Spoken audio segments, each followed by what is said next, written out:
الرحمن الرحیم لا یملکون الشفاء الا من اتخذ عند الرحمن عہدا بلند تر صلوات اللہم محمد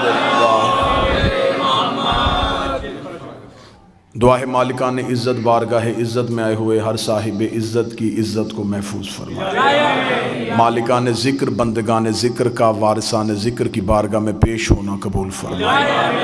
ممبر کے مصلی سے جو عشق کی اذان دی گئی اور اس صف سے جو مودت کی نماز ادا کی گئی، میرا مالک تمام اہل ایمان تمام اہل ولایت کی یہ اجر رسالت کی ادائیگی اپنی بارگاہ میں قبول فرمائے. آج اس خوشی کا صدقہ میرا مالک سوائے غم مظلوم میں کربلا کے دنیا کا کوئی غم نہ دکھائے. ماتمی دستہ میلبرن نے جس محبت جس محنت کے ساتھ آج کی اس بہترین جشن کا اہتمام کیا، وہ منتظمین جنہوں نے انتظام و انصرام میں ان کا ساتھ دیا، میرا مالک ہر کسی کو اس کی نیت کے مطابق اجر عطا فرمائے. شہزادی کونین اس دہلیز سے کسی کو بھی خالی واپس نہ بھیجے. آخری سانس تک عقیدہ حق پہ استقامت نصیب فرمائے. موت کی ہچکی ہو زباں پہ ورد علی ولی اللہ جاری فرمائے. قبر کی پہلی رات ہو زیارت امیر نصیب فرمائے. قیامت کی صبح ہو شفاعت شبیر نصیب فرمائے. آقا دو جہاں سلطان زمان رہبر دوراں وارث کائنات سرکار حضرت ولی العصر کے مقدس ظہور میں تاجیل فرمائے. ہمیں مالک کا قرب نصیب فرمائے. دعائیں قبولیت تک پہنچائیں. سہارا درود کا لے مل کے بلند آواز سے صلوات پڑھیں. اللہ صلی اللہ محمد.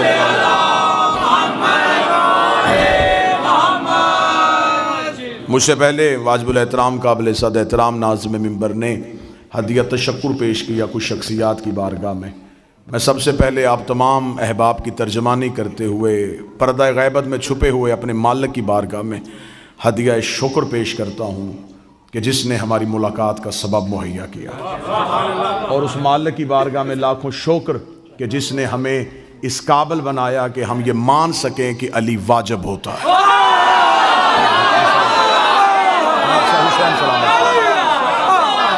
آج کے دن آج کے اس جشن کی پہلی مبارکباد اس وارث کائنات کے نام جس نے ہمیں غدیر کا پیروکار بنایا. میں غدیر شروع کروں گا اور میں کوشش کروں گا کہ میں قرآن سے آپ کو غدیر سناؤں. بڑے بہتر انداز سے بڑے خوش الہانی کے ساتھ بڑے بہتر الفاظ کے ساتھ بارگاہ امیر المومنین اور بارگاہ جناب سیدہ میں سجدہ ریز ہوئے میرے واجب الاحترام بھائی منتظر مہدی صاحب.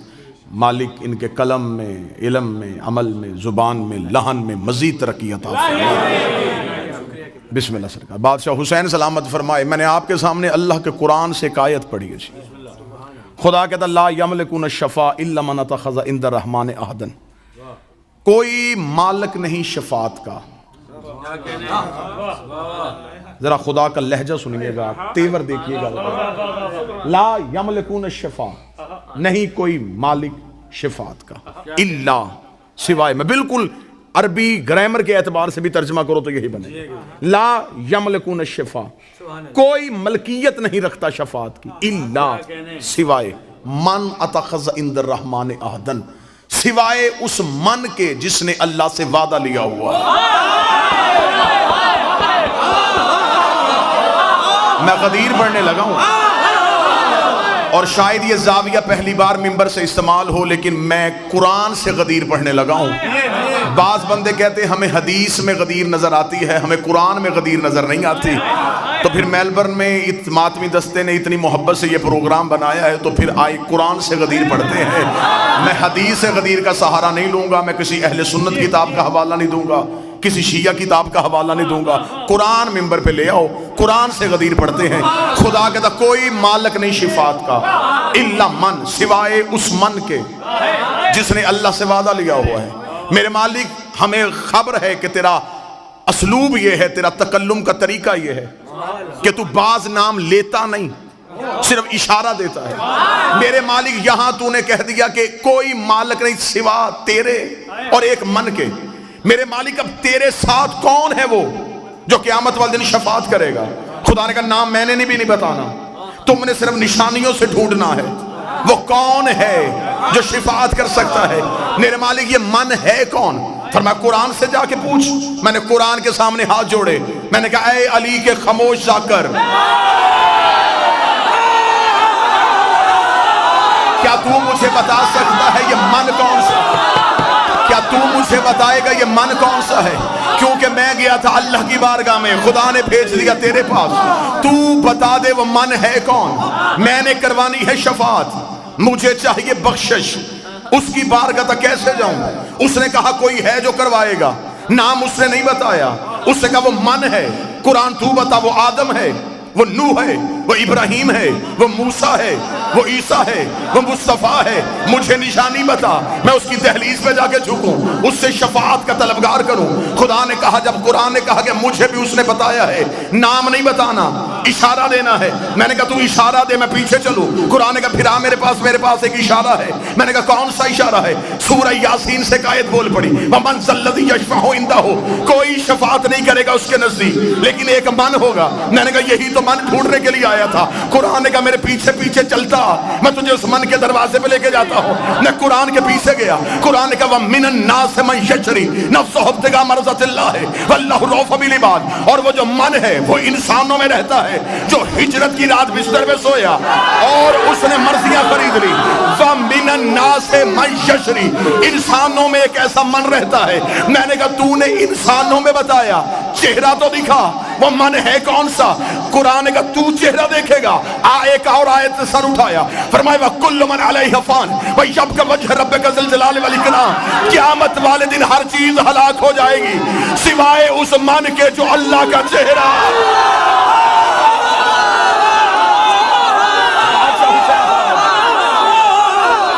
میں نے ابھی تک کوئی حدیث نہیں پڑھی، میں قرآن کی آیتوں کا تعاقب کر رہا ہوں۔ آیت قرآن میں نہ ہو میں گردن کا لہو دوں گا۔ قرآن نے فرمایا کل من علیہ فان، ہر چیز فنا، بچے گا تو وہ جو وجہ اللہ ہے۔ اب قرآن کو بھی پتا تھا بندوں نے ہجرت کا بستر والا من بھی نہیں ماننا، بندوں نے وجہ اللہ بھی نہیں ماننا۔ قرآن نے کہا میرے پیچھے، ایک اور آیت نے سر اٹھایا، اس کا میرے پاس بھی ایک من چھپا ہے۔ میں نے کہا وہ من کون سا ہے؟ اب آتے وَمَنْ ذَا الَّذِي يَقْرِضُ اللَّهَ قَرْضًا حَسَنًا، ایک ایسا من بھی ہے جو اللہ کو قرضے دیتا ہے۔ میں نے کہا قرآن وہی تو من ڈھونڈ رہا ہوں، مجھے بتا وہ من کون سا ہے؟ ایک اور آیت نے سر اٹھایا، اس نے قُلْ كَفَىٰ بِاللَّهِ شَهِيدًا بَيْنِي وَبَيْنَكُمْ وَمَنْ عِندَهُ عِلْمُ الْكِتَابِ، قیامت والے دن ایک اللہ گواہی دے گا، ایک وہ من دے گا جس کے پاس کتاب کا پورا علم ہے۔ میں نے کہا میرے مالک ترس کر دے، رحم کر دے، تو قرآن میں نشانیاں دیے جا رہا ہے، نام نہیں بتا رہا، مجھے نام ڈھونڈنا ہے۔ مولوی کہتا بستر میں بھی علی نہیں ہے، وجہ اللہ بھی علی نہیں ہے، قرضے بھی علی نہیں دیتا، میرے مالک نام بتا۔ فرمائے پیغمبر کے دروازے پہ جا۔ میں نے رسول کے دروازے پہ ہاتھ جوڑے، رسول کا چل میرے ساتھ غدیر کے میدان میں، میں تجھے چہرہ دکھاؤں۔ میں غدیر میں آیا، نبی کا مالک کون تمہارا؟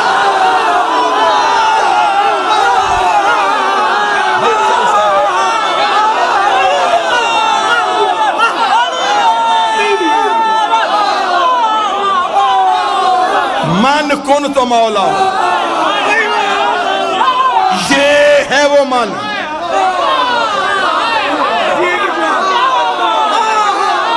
شفاعت من کرے، قرضے من دے، وجہ اللہ من ہو، گواہیاں من دے۔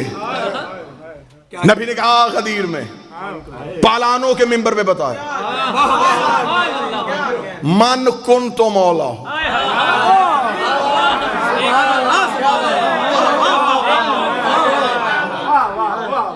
عرش والے کا اعلان فرش پہ ہو گیا۔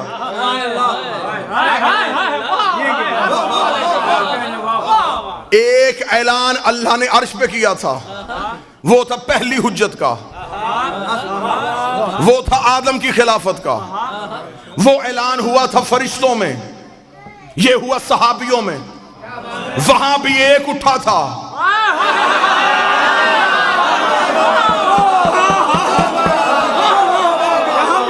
یہاں پھر ایک اٹھا۔ اب توجہ میری طرف رکھنا، جو وہاں اٹھا تھا اس نے کیا کہا تھا؟ اس کا تجھے سجدہ کروں گا، اسے نہیں کروں گا۔ ابلیس کل بھی یا اللہ مدد کا قائل تھا،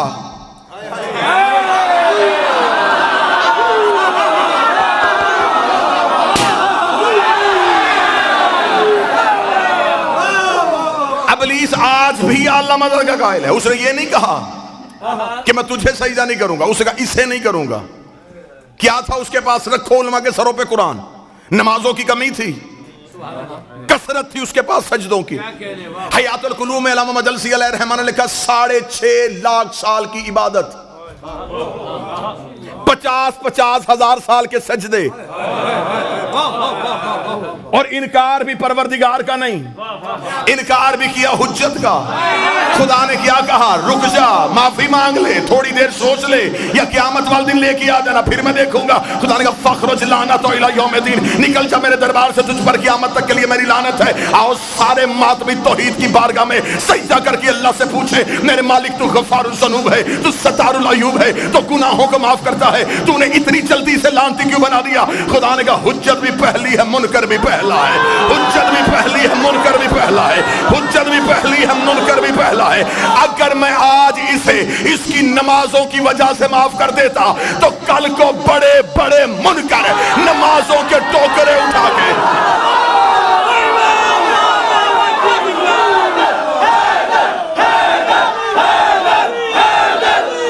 بادشاہ حسین سلامت, کل کو بڑے بڑے منکر, کل کو بہت بڑے بڑے حجتوں کے منکر عبادتوں کا ڈھیر لے کے آ جاتے کہ اس نے بھی عبادتوں کی وجہ سے معافی مانگ لی تھی, ہمیں بھی نمازوں کی وجہ سے معافی دے دے. خدا نے کہا 6.5 لاکھ سال کی عبادت اس کے منہ پہ مار کے دنیا کو بتایا ہے, جب میں صفی اللہ کا منکر برداشت نہیں کرتا تو علی اور ولی اللہ.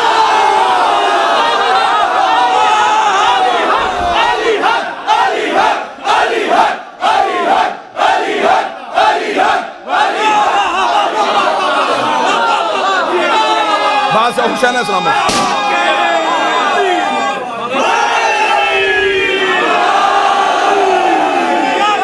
اب مجھے نہیں خبر کہ کلیجہ پھٹ رہا ہے.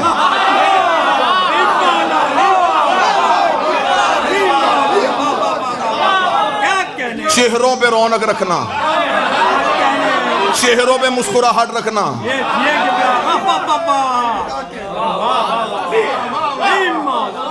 غدیر ڈر کے نہیں پڑھی جاتی,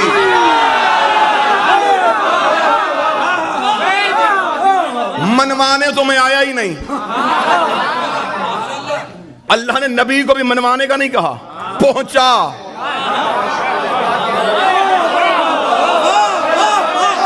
تو صرف پہنچا. آج بندے ہم سے کہتے نہیں جی ممبر پہ آتے ہیں تو پھر تبلیغ کی بات کیا کریں, کچھ تبلیغی باتیں بھی کیا کریں. میں 2 4 6 دن جتنی دیر روکنا چاہو میں پاسپورٹ تیرے گھر رکھ دیتا ہوں. مرضی کے مولوی سے کہے مجھے قرآن میں دکھا, تبلیغ قرآن میں ایک ہی بار آیا ہے, علی کی ولایت کے ساتھ.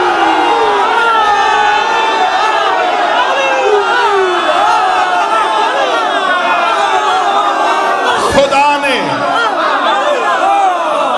بلغ کا لفظ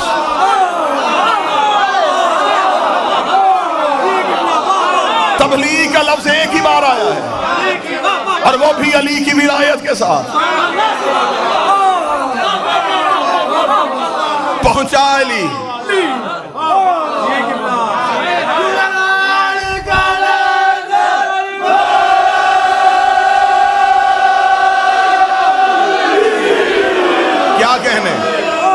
کیا کہنے,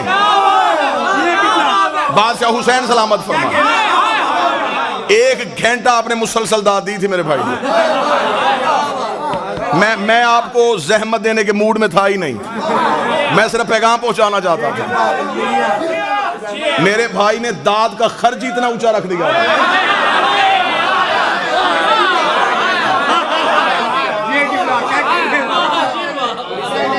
بادشاہ حسین سلامت فرمائے.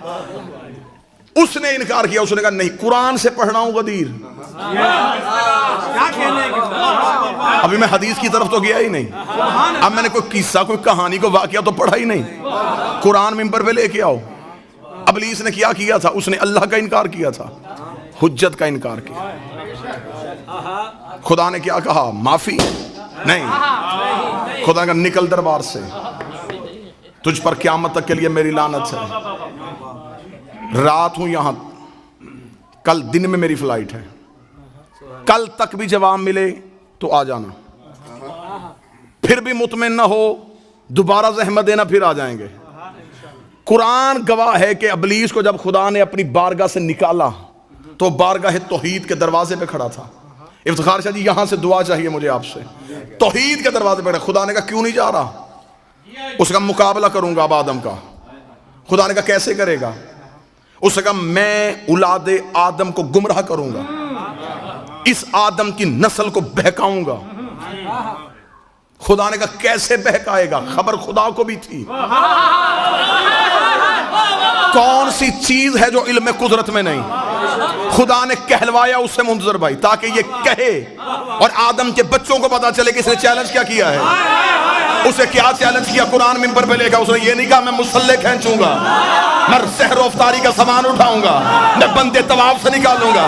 اس نے کہا پھر میرا بھی یہ عہد ہے، اگر چیلنج ہے تو پھر ایسا ہی ہے، میں صراط مستقیم پہ بیٹھوں گا، میں آدم کے بچوں کو صراط مستقیم سے ہٹاؤں گا۔ ادھر رکھوں گا شیعہ کتابوں کا ڈھیر، ادھر رکھوں گا سنی کتابوں کا ڈھیر۔ کوئی شیعہ اٹھے گا تو شیعہ کتاب دکھاؤں گا، کوئی سنی اٹھے گا تو سنی کتاب دکھاؤں گا۔ اہل سنت کے ملا علی متقی قاری اہل سنت نے اپنی کتاب کے صفحہ نمبر 258 کنز الایمان میں لکھا، مدینے کی مسجد تھی، نبی خطبہ دے رہے تھے، ایک صحابی اٹھ کے کھڑا ہوا، اس نے کہا یا رسول اللہ ما ھذا صراط مستقیم، یہ صراط مستقیم کیا ہے؟ نبی نے اپنا چہرہ پھیرے، بیٹھ کے سننا، نبی نے اپنا چہرہ پھیر لیا، رسول نے اپنا چہرہ پھیرا، صحابی ادھر سے آیا، بیٹھ کے سننا، بیٹھ کے، نبی نے چہرہ پھیرا، صحابی ادھر سے آیا، نبی نے رخ پھیرا، صحابی ادھر سے آیا۔ ملا علی متقی تیسری بار صحابی اٹھ کے کھڑا ہوا، ابھی رسول چپ تھے، یا مسجد کے دروازے پہ ابو طالب کا بیٹا علی آ گیا۔ رسول نے کہا اٹھ اپنا سوال اب کر۔ اس کا میرا سوال یہ ہے ما ھذا صراط مستقیم۔ ملا علی متقی لکھتا ہے رسول نے اپنی دائیں ہاتھ کی انگلی کو علی کی جانب بڑھا کے کہا ھذا علی صراط مستقیم۔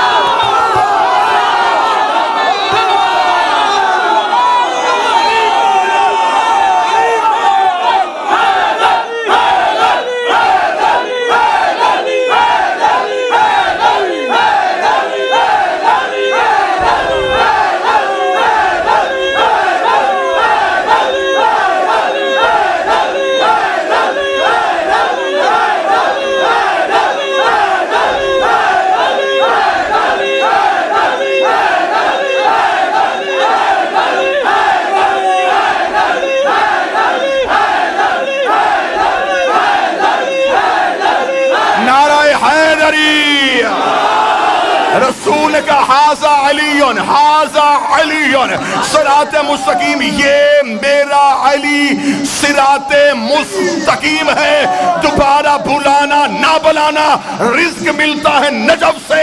اس کا مطلب نبی نے بتا دیا صراط مستقیم علی ہے۔ قرآن کیا تھا؟ ابلیس نے کہا تھا میں بندوں کو صراط مستقیم سے ہٹاؤں گا، ہمیں اب پتا چلا ابلیس لا الہ سے نہیں روکتا، علی ولی اللہ۔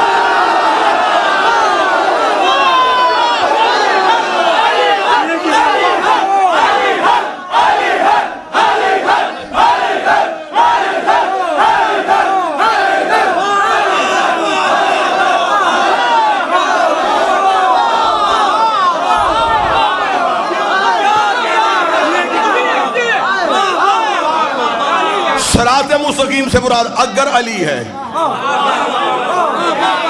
تو ابلیس نے کہا تھا میں صراط مستقیم شروع کروں۔ دو طرح کے بندے منظر بھائی مجلس میں نہیں بولتے۔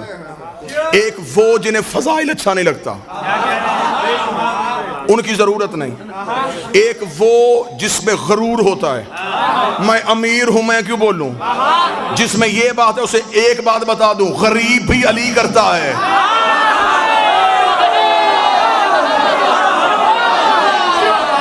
لمحہ لگائے گا میرا مالک تقدیر کی لائنیں مٹانے کے لیے۔